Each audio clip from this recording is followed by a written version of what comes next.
कोना कोना कौन कोना खेलने के लिए बिहार में नहीं आए हैं। बंगाल की जो परिस्थिति है वो भयावह है। भयावह इस रूप में है कि इतने नाम पूरे देश में कहीं भी नहीं कटे। यही कलकत्ता शहर में जो जो चौरंगी विधानसभा है वहां 80,000 से ज्यादा लोगों के वोट काट दिए गए। और हिंदी फिल्म में गाना बजता था, मेरे पिया गए रंगून वहां से किया है टेलीफोन, सैया गए कलकत्ता। अब कोई कलकत्ता काम करने के लिए नहीं आ रहा है, बनिस्बत कलकत्ते के लोग अलग अलग प्रदेशों में जा करके काम करने के लिए मजबूर हैं। और यही बीजेपी की सरकार अगर वहां पर है तो बंगाली बोलने वाले लोगों को, बांग्ला बोलने वाले लोगों को घुसपैठिया बोल करके उनके साथ बदतमीजी की जाती है, उनका लिंचिंग किया जाता है, फर्जी मुकदमे किए जाते हैं, उनको जेलों में डाला जाता है। और यही बात जो बार बार जो प्रदेश के जो मुद्दे हैं, ना बेरोजगारी की बात को एड्रेस किया जा रहा है, ना किसानों के सवाल को एड्रेस किया जा रहा है। यही नदी के उस तरफ जो है हावड़ा है, हावड़ा की जितनी फैक्ट्रियां थी आज मैक्सिमम फैक्ट्रियों के ऊपर ताले लगे हुए हैं।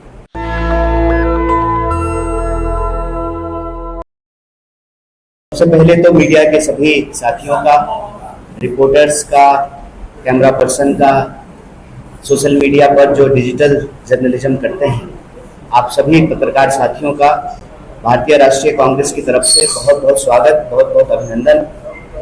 जैसा कि हमारी मीडिया प्रभारी ने बताया, आज चुनाव प्रचार का आखिरी दिन है और हम प्रदेश की राजधानी कैपिटल सिटी में प्रेस क्लब में कांग्रेस पार्टी की तरफ से बंगाल के लिए हमारे पास क्या विकल्प है, इस विषय पर यह महत्वपूर्ण प्रेस वार्ता कर रहे हैं।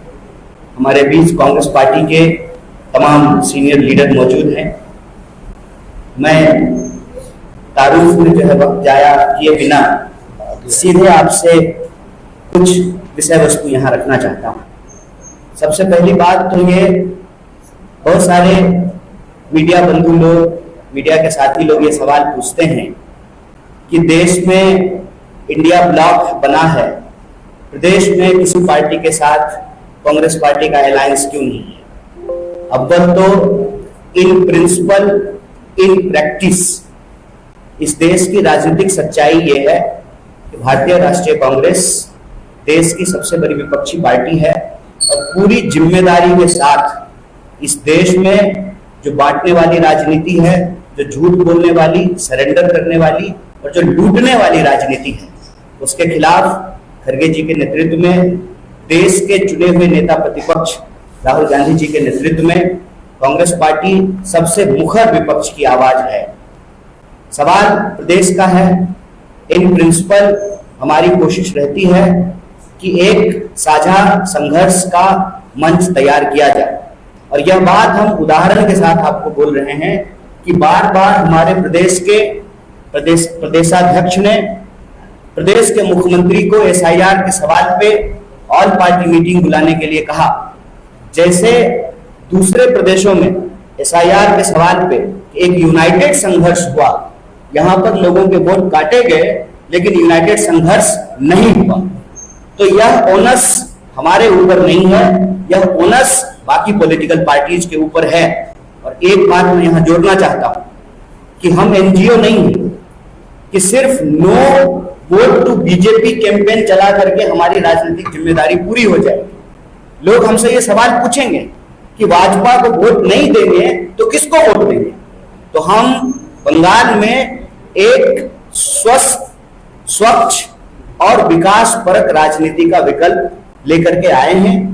और हमारी कोशिश है 20 साल के बाद कांग्रेस पार्टी अकेले चुनाव लड़ रही है, इस उम्मीद के साथ कि बंगाली आवाम का अगर हमको आशीर्वाद, दुआ और समर्थन मिलता है तो आने वाले दिनों में एक स्वच्छ, स्वस्थ, विकास परक जिसमें सबकी भागीदारी सुनिश्चित की जाए और यह जो नफरत वाली, बांटने वाली और लूटने वाली राजनीति है उसको रोका जाए। अक्सर हर विपक्षी पार्टी यह दावा करती है, और दावे करने का क्या है, बोलने में अभी तक जीएसटी लगाया नहीं है मोदी जी ने और जुबान है कुछ भी बोलिए। कह रहे हैं कि दिल्ली रोकेंगे। कैसे रोकेंगे दिल्ली? क्या बिना कांग्रेस पार्टी के इस देश में बीजेपी से लड़ना संभव है? इस देश में बीजेपी से लड़ना संभव नहीं है। इसीलिए हम कोना कोना कौन कोना खेलने के लिए बिहार में नहीं आए हैं। बंगाल की जो परिस्थिति है वो भयावह है। भयावह इस रूप में है कि इतने नाम पूरे देश में कहीं भी नहीं कटे। यही कलकत्ता शहर में जो चौरंगी विधानसभा है वहां 80,000 से ज्यादा लोगों के वोट काट दिए गए। और हिंदी फिल्म में गाना बजता था, मेरे पिया गए रंगून नहा से किया है टेलीफोन, सैया गए कलकत्ता।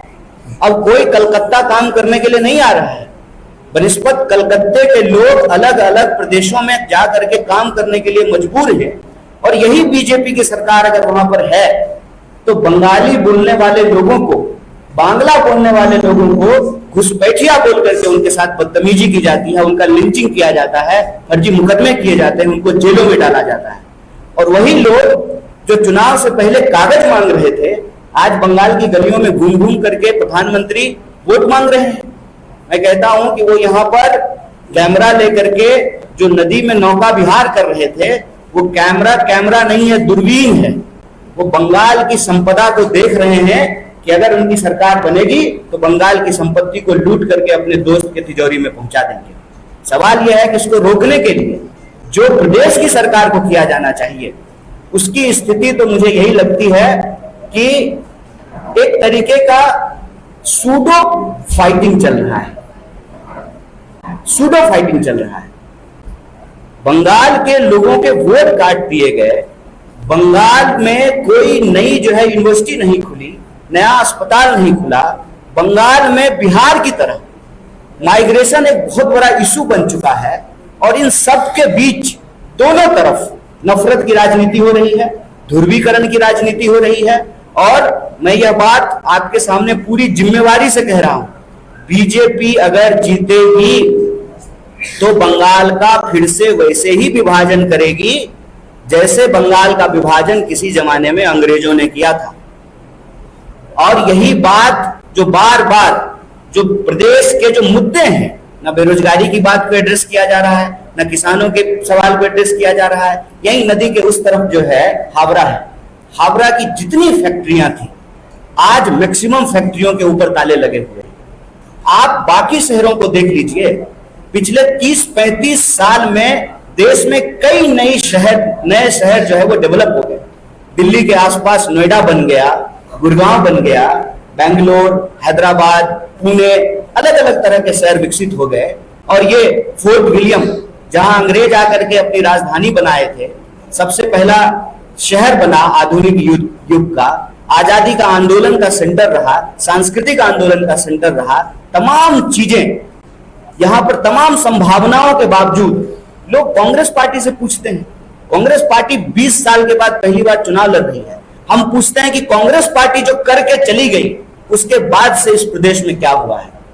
नॉस्टैल्जिया बहुत अच्छी चीज होती है, लेकिन नॉस्टैल्जिया में अटक जाना अच्छा नहीं होता है। बंगाल के लिए यह फ्रेज कहा जाता था कि what Bengal thinks today India think tomorrow. आज रियलिटी क्या है?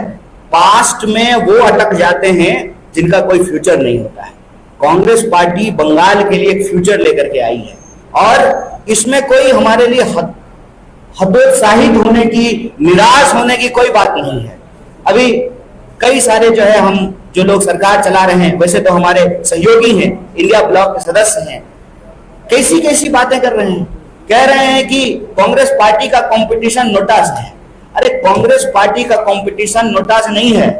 कांग्रेस पार्टी का कंपटीशन वो जो ध्रुवीकरण की राजनीति है, जो बंटवारे की राजनीति है, इस मोहल्ले का वोट तुम ले लो और उस मोहल्ले का वोट हम ले लेते हैं, उस ध्रुवीकरण के खिलाफ बंगाल में रहने वाला, बंगाली बोलने वाला, चाहे हिंदू हो या मुसलमान हो, वो सब बंगाली है।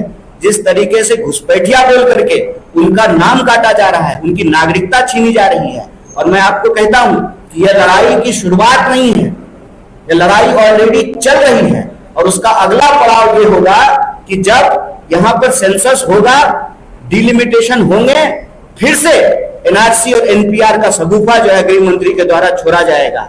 गृह मंत्री ये जानते हुए कि बंगाल जीतना मुश्किल है, वो इतना समय यहां क्यों दे रहे हैं? वो इतना समय यहां इसलिए दे रहे हैं कि बीजेपी की एक फैंटेसी है, बीजेपी की फैंटेसी है कि by hook and crook Bengal, Punjab और तमिलनाडु जीतना है। ऐसी कोशिशें जो है हर जमाने में राजा को, सम्राट को जब सत्ता का अहंकार होता है वो ऐसी कोशिशें करते हैं, लेकिन हमको बंगाली आवाम के राजनीतिक विवेक पे पूरा भरोसा है।